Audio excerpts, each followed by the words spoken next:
ପୂଜା ସାରି ମନ୍ଦିର ଚାରିପଟେ 5 ଭେଡ଼ା ବୁଲି ଆସିଲି। କାହିଁକିନା ଦହିବରା ଦୋକାନଟା ପଡ଼ିଥିବ ଖାଇଦେବି, ହେଲେ ଦହିବରା ଦୋକାନକୁ ଗୋଟେ ଭେଡ଼ାରେ ବି ଦେଖିବାକୁ ପାଇଲିନି। କେମିତି ଦେଖିବାକୁ ପାଇବି? ସେ ପୁରା ଆଜି ଆସିନି, ସେଥିପାଇଁ ଦେଖିବାକୁ ପାଇଲିନି ତ ପାଇଲିନି, ଆଉ କ'ଣ କରିମି? ଖାଇବାର ଆଶାଟାକୁ ମନ ଭିତରେ ଚାପି ଆସି ଘରେ ପହଞ୍ଚିଲି। ଘରେ ପହଞ୍ଚି ଭାତକୁ ଡାଲି ବାଲି ତରକାରୀ ଯାହା ଟିକେ କରି ଖାଇଦେଲି। ଖାଇକି ଶୋଇଥିଲି, ଭିଡ଼ିଓ ସମସ୍ତଙ୍କର ଆସିଲା ବାଲେଶ୍ୱରର ମେଳା ପଡ଼ିଛି।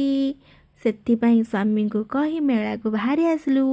ଆସି ମେଳାରେ ଦେଖିଲା ବେଳକୁ କିଛି ନାହିଁ। ଆହୁରି 2 ଦିନ ଟାଇମ୍ ଲାଗିବ ଏ ମେଳାରେ ସବୁ ଦୋକାନ ପଡ଼ିଥାଏ। ତଥାପି ଆସୁଛୁ ଯେତେବେଳେ ଫେରିକି ପଳେଇବୁ ନା, ଲାଇଟ୍ ନାହିଁ, କିଛି ନାହିଁ।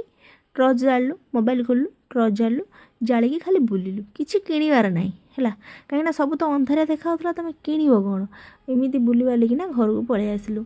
ରବିବାର ଦିନ ସକାଳୁ ଇଏ ଦେଖିପାରୁଥିବେ ତ, ରେଡ଼ି ସେଡ଼ି ହେଇ ବାହାରିଗଲେ ଭୋଜି ଖାଇବାକୁ।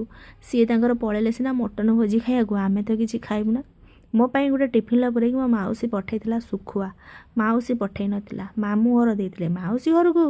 ମାଉସୀ ଆଣିଦେଲା ମୋତେ, ମୁଁ ତାକୁ ଭାଜିଲି।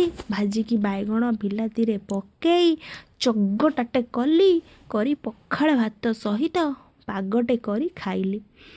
ମୋର ଥିଲା ଶୁଖୁଆ ପଖାଳ, ୟାଙ୍କର ଥିଲା ମଟନ ଭୋଜି।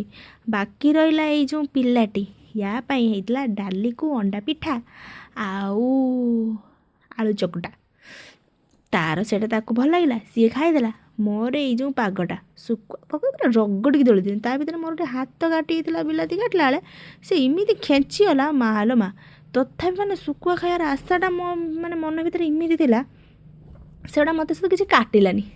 ପୁଅ କହୁଥିଲା, ମାମା ତୁ ଶୁଖୁଆ ଖାଇବୁ ବୋଲି ତୋତେ କିଛି ଜଣା ପଡ଼ୁନା। ତୁ କିଏ ଜାଣିଛୁ କନି ଖାଇବା, ତୁ ସେଇ ଭାତ ଡାଲି ଖାଇବା ଶିଖିଛୁ, ଖା। ମୁଁ ମୋର ଶୁଖୁଆ ହିଁ ଖାଇ